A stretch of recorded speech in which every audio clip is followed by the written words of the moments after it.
এদিকে রাজশাহী বিশ্ববিদ্যালয়ের পরিসংখ্যান বিভাগের অধ্যাপক প্রভাস কুমার কর্মকারের বিরুদ্ধে একই বিভাগের এক ছাত্রীকে যৌন হয়রানির অভিযোগ উঠেছে। এ ঘটনায় প্রতিবাদে উত্তাল হয় ক্যাম্পাস।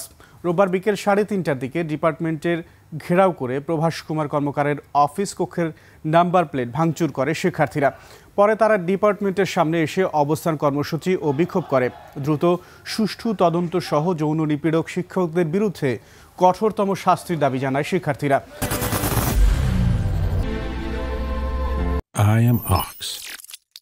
এদিকে বিব্রতকর পরিস্থিতির মুখে পরিসংখ্যান বিভাগের সকল শিক্ষক জরুরি বৈঠকে বসেন। প্রাথমিকভাবে ঘটনার সত্যতা পাওয়া গেছে বলে শিক্ষার্থীদের আশ্বস্ত করেন পরিসংখ্যান বিভাগের সভাপতি প্রফেসর মোহাম্মদ রেজাউল করিম।